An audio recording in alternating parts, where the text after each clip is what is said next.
Libraries seem peaceful until you work the night shift. Between the strange rituals and the dangers no one talks about, what I found lurking in the stacks will change the way you see these quiet halls forever. There's something about libraries at night that feels wrong. Maybe it's the silence. During the day, it's the kind of quiet filled with motion, shuffling papers, hushed conversations, the occasional printer buzz. But at night, that sound is replaced with a silence so thick it feels like you're trespassing in sacred space. The kind of silence that listens back. I didn't always think that way. When I first applied for the night shift at Greystone Public Library, I was mostly excited. Fresh out of college, looking for a low-stress job where I could be alone, read a bit, maybe get some writing done between rounds. The ad sounded perfect, seeking night staff for archival monitoring and closing duties. Quiet atmosphere. No prior experience necessary. I should have known something was off from the start. My first night, I arrived just before closing. The head librarian, a stiff woman named Miss Rourke, met me at the front desk.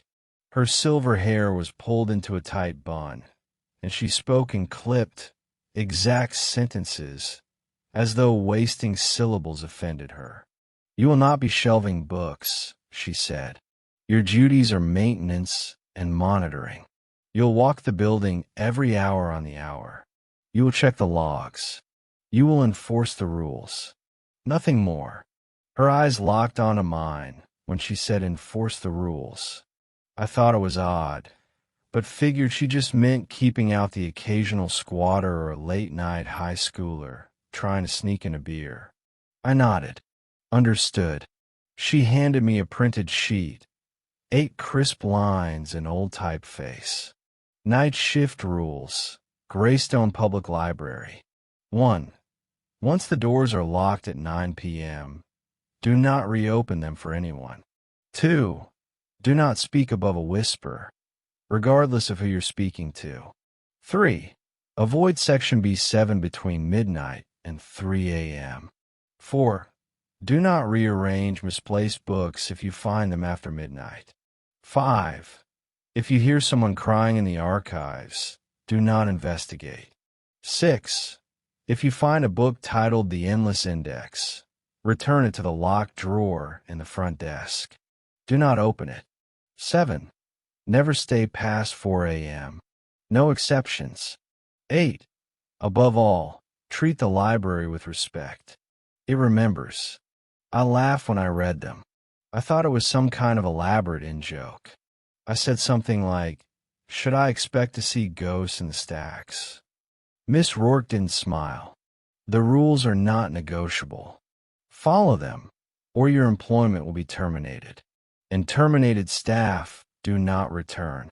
I assumed she meant fired. Now I'm not so sure. She left at 9:05 p.m. sharp. I watched her heels click against the marble as she vanished through the front entrance and locked it behind her. I was alone. The moment the door shut, a pressure settled into the room, as if the building itself took a breath and held it. I started my rounds. Greystone isn't a small library. It's an old one, built in the 1800s, wings added through the decades like scars. The original stonework still shows in the West Hall, and the basement archives predate any official record. I followed the path Miss Rourke had marked on the map. North Stacks, East Wing, Reference Room, Archives, West Hall, and back again. Everything seemed fine at first. The overhead lights flickered now and then, but nothing unusual. I made notes on the clipboard, signed the hourly check, and settled behind the front desk around 10:30 p.m. That's when I saw the first misplaced book. It sat at the edge of the carpet, just barely poking out from the shadow of the philosophy aisle. The cover was pale blue, the spine blank. I hadn't heard anything. No footsteps, no rustle, no echo of someone moving through the maze of shelves. Just The book, waiting. I approached slowly. The temperature dropped as I neared it, like standing in front of an open freezer. I picked it up. No title. No barcode. When I opened it, the pages were blank. I should have put it back right then. But I was curious. I carried it back to the front desk, set it on the counter, and flipped a few more pages. Still blank. Then I reached the middle. There, in sharp black ink, a name was written. Elliot Barron. I frowned. That was my name. My hand trembled. I turned the next page. Blank again. Every page before and after, the same. Just that single, solitary name, centered and etched in perfectly straight lines, like it had been printed by a typewriter with obsessive precision. I followed Rule 4. I did not return it to the shelves. I placed it in the drawer below the desk, locked it, and tried to tell myself it was some prank. Maybe an initiation by the staff. Maybe an old library trick someone forgot to remove. I didn't believe it, but I needed to believe something. Midnight came. I did another sweep. I remembered Rule 3. Avoid Section B7 between midnight and 3 a.m. I made sure to take the long way around. But as I passed near the West Hall, I could feel a pull, like something behind those rows of ancient volumes was aware of me. The air grew dense. The lights buzzed, then flickered off completely in that section. The darkness was absolute. I hurried past. 1 a.m. brought the crying. It started faint, like a breeze blowing through a flute, high-pitched and mournful. It came from the archives below, and it grew steadily louder. At first, I assumed it was plumbing. This building's ancient enough to moan and rattle.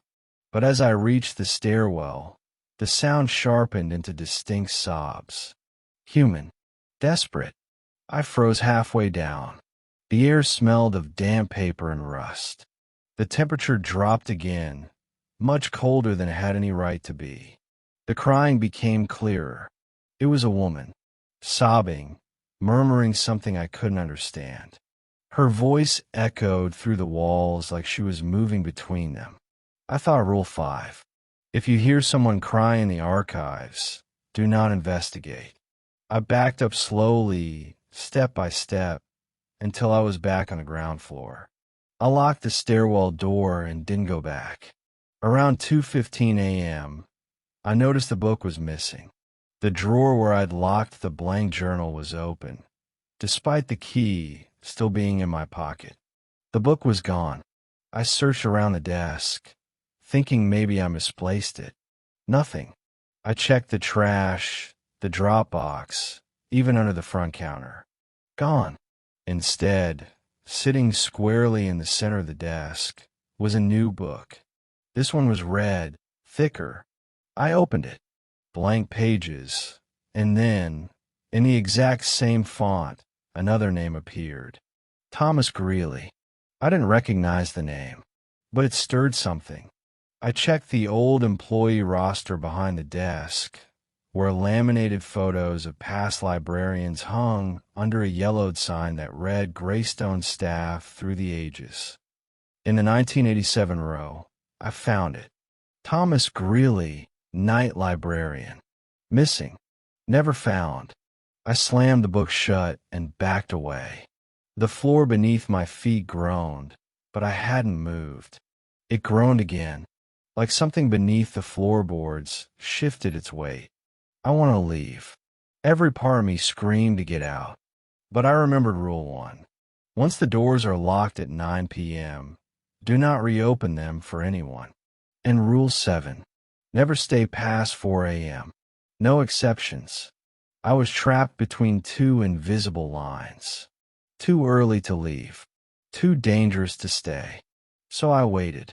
I stayed at the desk, heart pounding, eyes flicking to the corners of the room where shadows stretched just a little too long. I didn't blink. I didn't breathe too loud. And when the lights dimmed at 3:33 a.m., I didn't move at all. I don't know what happened between 3:33 and 4 o'clock. It's a blank spot in my mind, like pages torn from a book. One moment I was at the desk, the next I was standing by the exit with the key in my hand, and the sunrise painting the marble in golden light. I left without locking up. I don't remember turning the knob. I don't remember walking to my car. But I remember the whisper behind me as the door closed. One more name. I haven't told anyone about that night. Not Miss Rourke. Not the day staff. But I know the rules are real. I know the library is watching. And tomorrow, when I return, I'll check the desk drawer. If there's another book there, God help the person whose name is inside. I didn't sleep the next day. I tried. I laid in bed with the curtains drawn, every light in the apartment on, and my phone clutched in my hand like it was some kind of lifeline. But no amount of light could shake the feeling of that whisper. One more name. It wasn't a voice I recognized. It wasn't even quite a voice. More like the sound of thought being spoken through teeth that had never formed words before. When I finally drifted into a shallow, uneasy sleep, I dreamed of twisting stairwells, of books opening themselves, and of my own name, burning in ink across countless blank pages. When I returned to the library that night, the first thing I did was unlock the desk drawer. There it was. The red book from the night before sat at the center of the drawer, perfectly centered, like it had been placed with care. But now it was joined by a second, smaller, older. The leather was cracked and brittle, its spine warped with age. My breath caught as I looked at the faded text stamped on its cover. The Endless Index. Rule 6 came back to me like thunder. If you find a book titled The Endless Index, return it to the locked drawer in the front desk. Do not open it. I hesitated. It was already in the drawer, but had it been opened? The cover was slightly ajar. Barely. Just enough for the corner of a page to peek through like a dried petal. The moment my hand reached for it, a chill passed through my fingertips. Not cold from air conditioning or the building's usual dampness, but something deeper, more unnatural, like touching the surface of still water that has something breathing underneath. I forced my hand back, locked the drawer, turned the key twice. Whatever it was, I wasn't ready to see it. Not yet. Instead, I turned my attention to the other book, the one that had shown me Thomas Greeley's name the night before. I flipped through it again, still blank at first. Then, around the midpoint, something new had appeared. A line of text. Not a name. Not handwriting. A sentence. Some books are only written when someone is watching. That was all. I stared at it, heart thudding. That single sentence made my skin crawl. It felt like a warning, or maybe a rule not included in the list. I set the book aside and rose for my first patrol. The stacks were quiet, but the silence tonight felt more alert, as though it was listening to me. The lights in the north wing were dimmer than usual. Not broken, just subdued, like the bulbs were tired of shining. I walked slowly, flashlight in hand, and paused near section B7.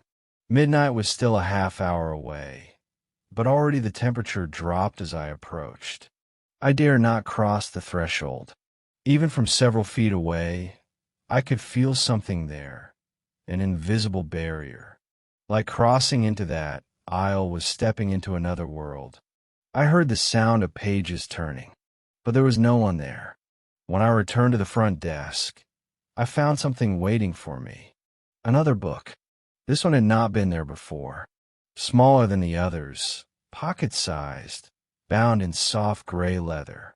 No title, no markings. I opened it. Inside were the names of every night staff librarian going back decades. I recognized a few from the staff board. Some had annotations beside them. Eleanor, Breached Rule 3 to 1978. Disappeared. Milo H. Opened the Endless Index. 1982. Terminated. Joanna T. Broke silence. 1996. Found in Section B7.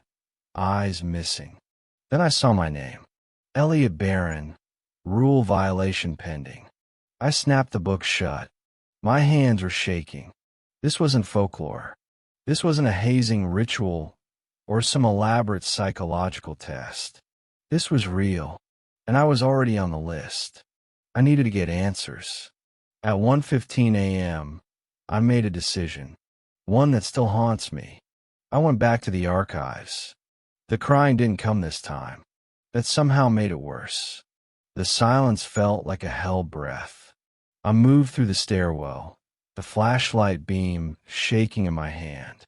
The stone steps were slick and uneven, like they were carved before modern tools existed. The basement was a cavern of towering shelves, ancient boxes, and dust so thick it muffled sound. The air tasted metallic. I headed for the back, toward a section labeled Private Holdings. A rusted gate stood across the entrance, chained shut with a heavy padlock. But someone or something had unlocked it. The chain was neatly folded to one side. The gate swung inward without a creak. Inside, I found books unlike any I'd seen before, bound in bark, in waxy leather, in what looked disturbingly like stitched fabric. Some had no titles. Some hummed faintly as I passed, like they recognized me. But one in particular drew my eye. A thick tome covered in black cloth, resting on a pedestal. No dust, no decay. A plaque beneath it read, "Do not read aloud." That was it. No title, no author. I approached cautiously, half expecting something to leap out. I didn't touch it, just stared at its surface. A vibration pulsed beneath the floor. My ears rang. The air grew heavy, and I stepped back. Then I heard it. A voice. Not crying. Not words. Reading. Someone, or something, was reciting text from deeper in the archives. It was a rhythmic cadence, like a chant. Faint, echoing. It felt wrong, like the words were never meant to be spoken in this world. I turned to flee, and froze. At the end of the hall, silhouetted against the dim emergency light, stood a figure. Tall, unmoving, wrapped in what looked like tattered librarian robes. Their face was shrouded in shadow. I couldn't see eyes, but I felt them, watching me. I stumbled back, heart slamming in my chest. The figure didn't follow, but as I backed out through the gate, I noticed its hand slowly raised, pointing to the ceiling, to where the main library sat above. I didn't wait to interpret the gesture. I ran. Back upstairs, the front desk light was flickering wildly. The drawer was open again, wide this time. The endless index was gone. I felt something heavy slam in my chest. My vision swam. I turned slowly and looked around the library floor. A shadow slipped between the stacks, fast but unmistakable. No footsteps, just motion, and then another, and another. The library wasn't empty. At least 4, maybe 5, figures were now roaming the aisles. Slow, deliberate, like they were searching for something. For me. I ducked behind the desk, clutching my flashlight like a weapon, and tried to slow my breathing. The PA system crackled. No one had used it in years. The button was covered in dust, but it came alive on its own. A static voice rasped through the speaker, distant, distorted, and hollow. Shelving error. Shelving error. Section B7 open. Violation logged. The light above the desk went black. Silence fell. Then, softly, footsteps. Closer. Heel to toe. Measured. One of the figures approached the desk. I saw their silhouette pause on the other side of the counter. Then something slid across the top. Soft leather. A book. I didn't dare look. The footsteps faded. When I finally stood up, the room was empty again. No figures. No sound. Just the book. It was my original book. The one with my name. I opened it. New text had appeared beneath my name. Watch the Watchers. Rule 3 violated. Warning issued. And beneath that, smaller. Next entry. Termination.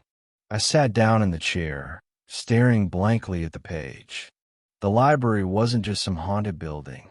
It was a system. A living archive of everyone who passed through. Every action. Every rule. And it was patient. It didn't need to chase me. It didn't need to punish me yet. It had already written my ending. Unless I could find a way to rewrite it. Unless I could learn the rules beneath the rules. Because this place didn't just store stories. It consumed them. And I was next. The next day was different. The sunlight felt artificial. The voices around me, on the street, in the coffee shop, on the phone, sounded distant, like echoes from another world. I knew now that I wasn't just working in a library. I was working inside something far older and far less human than any building should be. I called in sick that night. I wanted to stay away. I should have stayed away. But around 11 p.m., I found myself back at the front doors of Greystone Library, keys in hand, breath fogging against the cold glass. It wasn't loyalty or fear of being fired. It was the book, the one with my name in it. It was calling me. When I stepped inside, the air closed around me like a vacuum seal. The lights flickered on slowly, one by one, from front to back, as if the building had sensed my arrival. Not in a welcoming way, in a watchful way. I went to the desk. The drawer was already open. Inside was the black book again, the one with my name. Only now, my name was written twice. Elliot Barron. Elliot Barron. Identical lettering. Same spacing. Same ink. The second entry felt wrong. Like it had weight. Like something was pending. Below the names was a short sentence. Double entry. Imminent removal. I slammed the drawer shut. I had to understand what was happening. Not just react. Learn the system. Learn how to bend it. Survive it. I began to comb through the restricted shelves. Sections labeled staff only and private records. The ones sealed behind glass or hidden in low drawers. I used the skeleton key Miss Rourke had once handed me, without explanation. Behind the glass in the northwest wing, I found a binder titled Supplementary Rules, Night Protocols, Addendums, and Redacted Incidents. It was handwritten. Every page. I flipped through case after case of night staff who had vanished, gone mad, or been written out. Each case included the rule broken and the method of punishment. Some were eerie in their vagueness. Rule 4 breached. Subject rewritten into folklore. Rule 2 breached. Subject speech overwritten by archived whispers. Then I saw something new. A subrule, unlisted on the original page, scribbled at the bottom of a margin, almost like it had been added in a hurry. Rule 0. The library chooses its authors. Authors? That word lit a spark in my chest. A mixture of dread and realization. Was I being recruited? Was the library using me to continue its own story? Or worse, was I already inside its story? I sat down at one of the wooden tables, still clutching the binder. The lamps overhead buzzed softly. I caught my reflection in the dusty window across from me. And for just a moment, my reflection didn't move when I did. It blinked a full second after I did. I backed away. The moment broke. My reflection was normal again. But I knew better than to think it had been a trick of the light. Something was studying me. I returned to the desk, and opened the red book, the one that had shown me the name Thomas Greeley. More pages had filled in. Now it was listing dates, events, things I hadn't written down, but that had happened during my shifts, exactly, precisely. 12:05 a.m. Elliot pauses outside section B7. Temperature drop noted. 1:13 a.m. Subject enters archives in breach of Rule 5. 3:33 a.m. Time lapse. Subject unaccounted for. Possible indexing. It was documenting my every move, and it was getting smarter. At the bottom of the page, new text wrote itself as I watched. Entry 3. Pending.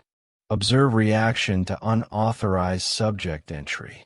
Before I could process what that meant, the front door shuttered. I looked up. The locks on the door turned on their own. Click, click, click. And then a hand smacked against the glass. A boy, maybe 11 or 12, stood barefoot in the cold outside, his face pale and glassy-eyed. His breath fogged the glass with slow, even exhales. His other hand held a library card, pressed firmly against the window. My stomach dropped. Rule 1. Do not reopen the doors for anyone. But the boy didn't knock. He just stood there, staring, waiting, unmoving, not shivering, not blinking. I backed away from the desk. Behind me, a drawer rattled. The book drawer. Something was happening.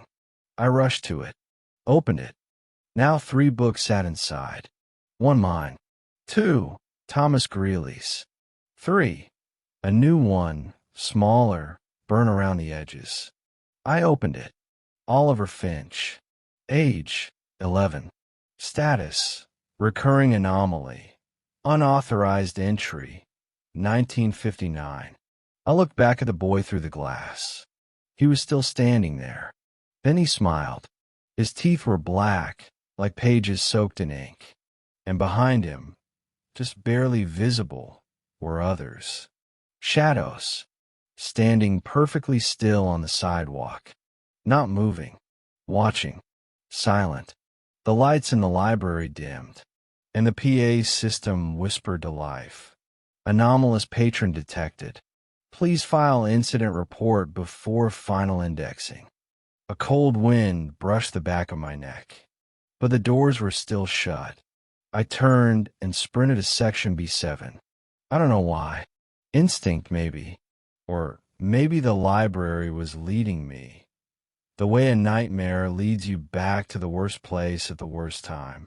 I stopped short when I saw the floor. A trail of soot led down the aisle. Not ash, not dirt. Soot, heavy and black, like something burned had walked barefoot through the stacks. At the far end of B7, a book hovered. Not sat, hovered. It floated 6 inches off the floor, spine down, pages fanning out like wings. And it turned toward me. Not a metaphor. The book turned. Its spine faced me like a face might turn. And then it dropped to the floor with a heavy thud. I should have run. Instead, I walked forward. Closer. Closer. The book was titled The Authoring of Flesh. There were no other words. I reached down, hesitating, then opened the cover. Inside was one sentence. If you do not write the library's story, the library will write yours. Then a blank space. A pen rested on the floor beside it. No blood, no ink, just an empty field of possibility, waiting for my hand. I looked behind me. Shadows crept down the aisles. Oliver's pale face appeared between 2 shelves. His smile had widened. Too wide. Inhuman. And then, I heard my own voice. Not from my throat. From the intercom overhead. Entry 3 complete. Subject compliant. Narrative integrity preserved. I snapped the book shut. The shadows froze. For the first time, I said something aloud.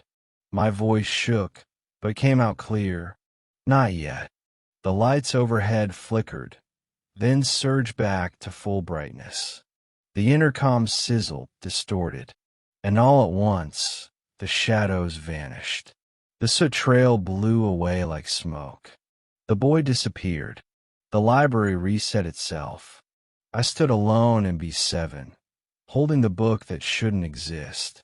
Back at the desk, my name was still written twice. But underneath it, a new line had appeared. Narrator status. Contested. Pending authorship. I don't know what that means. Not fully. But I think the library wants me to write for it. Not just work for it. I think it's giving me a choice. And the moment I choose wrong, I stop being the author and start becoming a character. Or worse, a footnote. Tomorrow, I'll go back again. But not as a night librarian. As a reader trying to rewrite the ending. Before the ending rewrites me. I didn't sleep the day after the third night. Not because I was afraid, though I was, but because sleep had become impossible. Every time I closed my eyes, I saw the book. Not one specific book, but all of them, hovering, watching me with the same silent judgment. I felt like my mind was being scanned, indexed page by page.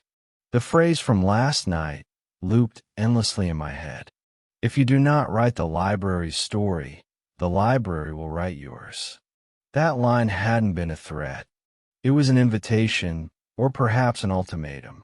By the time dusk settled over the town, and I found myself once again standing outside Greystone Library, I already knew that I wasn't going to follow the usual patrol.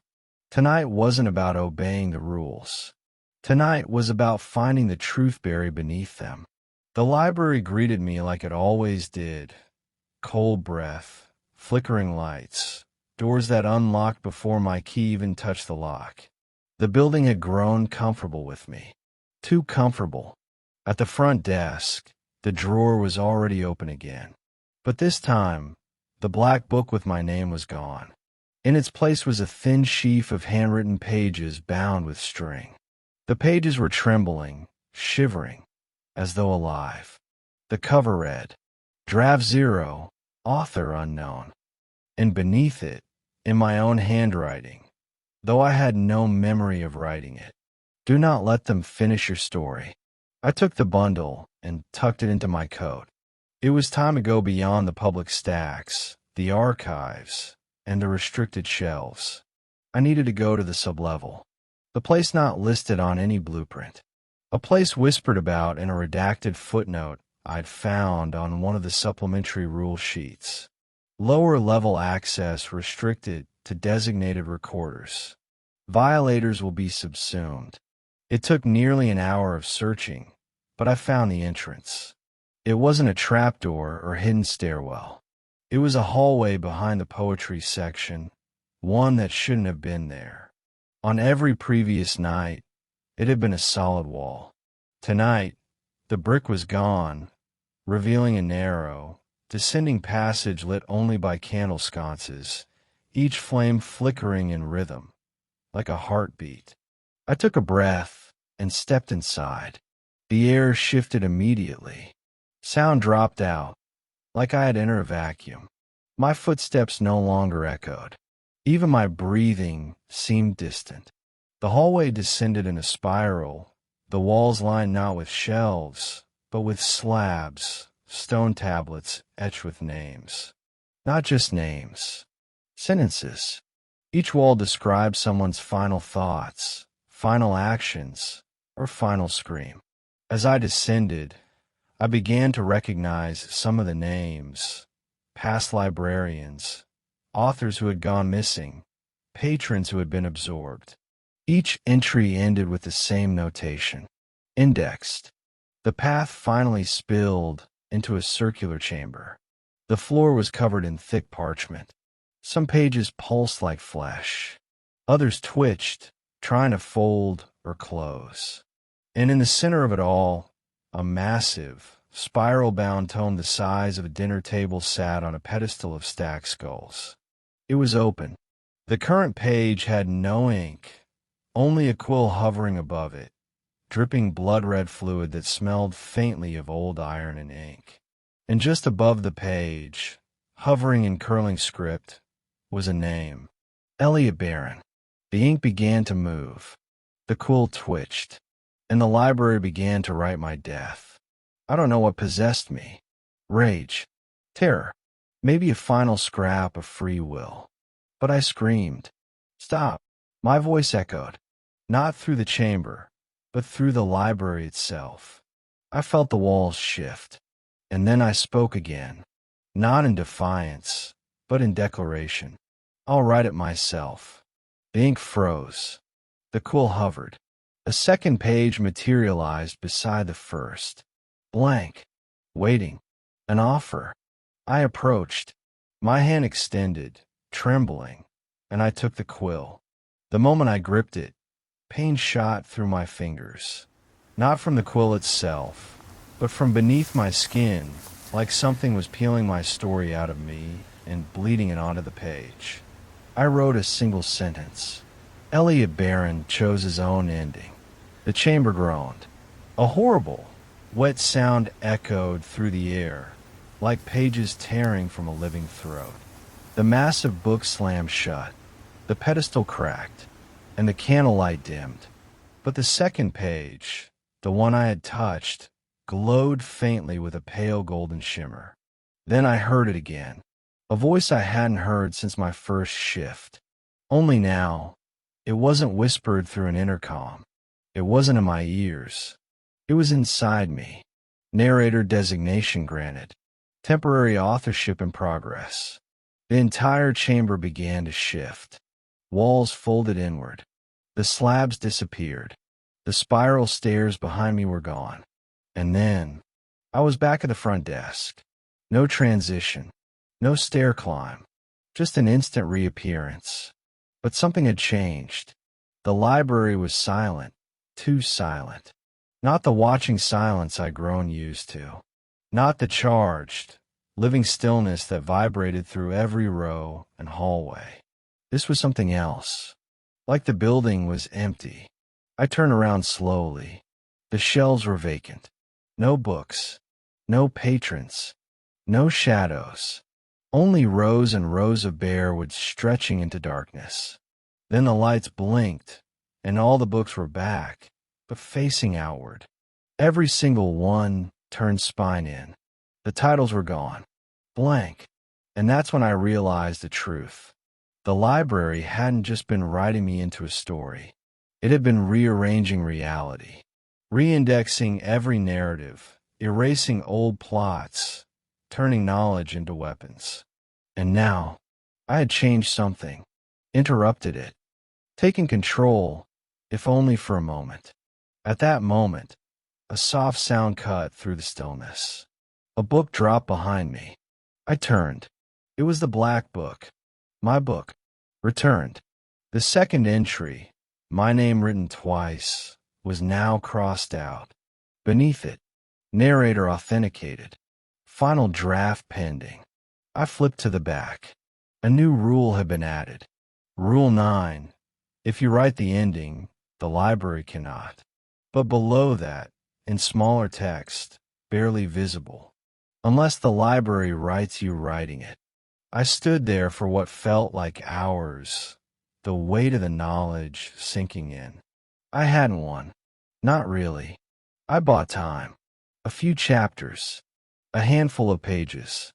Maybe the rest of the night. But the story wasn't over. And in a place like this, stories never end. They just get filed deeper. Buried. Waiting. I returned the book to the drawer. Sat at the desk. And started writing. Because if I ever stopped, even for a minute, I knew the library would pick up the pen again. And this time, it wouldn't just write me out. It would write me into something worse. Something shelved in section B7, waiting to be read by someone like you. You can only rewrite your fate for so long before the ink dries. That's what I've learned. The next night began the same as the last. The library let me in before I used my key. The lights flickered to life in that long, familiar ripple, and the air carried its usual weight, like breathing in the dust of forgotten memories. But this time, something was different. This time, the library was quiet in a way that didn't feel empty. It felt final. I walked past the front desk without opening the drawer. I knew what would be waiting there. My book, the crossed-out names, maybe even another page waiting for me to finish writing. But tonight, I had no intention of continuing the narrative. I didn't want to write the story anymore. I wanted to find the first draft, because if the library could write me, then someone or something had written the library. I headed toward the archives, past the historical records and reference aisles, until I reached the stairwell that led into the lower floors. But when I reached it, the door was already open. The lock hung uselessly from the latch. A soft trail of soot, like the one I had seen on that awful night in Section B7, snaked down into the dark. This time, I followed it without hesitation. The stairs felt longer, the air heavier, and when I reached the bottom, the archive was no longer a room. It had become a catacomb. Shelves were carved directly into the stone walls, stacked impossibly high with books that pulsed faintly, like breathing paper. The ground squelched underfoot, layers of warped, ink-soaked parchment forming a swamp of forgotten text. The soot trail ended at a door that didn't match anything else. It was made of mirror glass, entirely reflective, and embedded directly into the stone. My reflection stared back at me, flickering slightly, not quite synced with my movements. Etched into the top frame was a sentence in Latin. Scripturem consumit historia. The story consumes the writer. I reached for the handle, and my reflection didn't. It just stood there, still as a corpse. Then it smiled. Not my smile. Its own. The door swung open on its own accord, and the reflection shattered like glass blown inward. I stepped through and entered the first draft. It wasn't a room. It was a void, massive, echoing, filled with floating books and ink that bled upward like reverse gravity. But at its center was a massive figure, cloaked in a robe made of torn pages and index cards, hunched over a monolithic slab of black stone. Its fingers were quills. Its eyes were open books. Its spine was stitched from call numbers. This was the author beneath, the original librarian, the thing that had never left when the first stone of Greystone was laid. It didn't work for the library. It was the library, and it was writing, not on paper, but directly into the world. The symbols it inscribed glowed briefly, then vanished into the air like ash, and one word repeated, Elliot, over and over and over. I stepped forward. The author paused. Its eyes, books without end, turned to me. I spoke, even though my voice was swallowed by the silence. I don't want to be in your story. The author's fingers twitched. Pages curled open across its chest, revealing countless versions of me. Dying, fleeing, being absorbed, being shelved. Every possible ending, every wrong choice. And then one blank page. I stared at it. It stared back. This was my real choice. Write my own ending, or allow the author to inscribe it for me. I reached into my coat and pulled out the sheaf of handwritten pages I'd found earlier. Draft 0. Author unknown. I placed them on the slab. The author twitched again. Its fingers hovered above the pages like a surgeon hesitating before a cut. Then it read them, and as it did, it began to tremble. The stone beneath it cracked. Because those pages weren't mine. They weren't about me. They were about it. The author. Its origin. Its weakness. Its design flaw. The story inside the story, the meta-narrative. Someone before me had seen this thing and written the one truth it couldn't erase. The author cannot write what it cannot understand. And humans? We're unpredictable. We disobey. We imagine things that don't exist. The author let out a scream, not a sound, but an unraveling. The walls of the void trembled. The floating books curled inward like spiders dying. Ink exploded from the stone and fell like black rain. The slab shattered. The author's pages began to burn. I grabbed the blank one, wrote a single sentence with my own blood. The story ends here. And the world blinked. I woke up in a hospital bed 3 days later. They said I was found in front of the library, unconscious, with my clothes soaked in what they assumed was ink. No injuries. No signs of trauma. I asked them what happened to the Greystone Library. They said it had been closed for decades. Burned down in 1971. No survivors. I returned to the lot where it once stood. Just a patch of cracked stone and weeds now. No building. No entrance. No archives. But there was one thing still there. A drawer, sitting upright in the middle of the empty lot. I opened it. Inside, a single page. Blank. Waiting. I don't write anymore. Not stories. Not journals. Not even texts. I don't trust the act of writing. Not after what I've seen. But sometimes late at night, I feel the pull. Like the library's still out there, somewhere, rebuilding, waiting for the next night shift worker, the next narrator. And every so often, I wake to find a book on my bedside table. Always the same one, the endless index. I never open it, because I know one day if I do, I'll find your name written inside, and the story will begin again.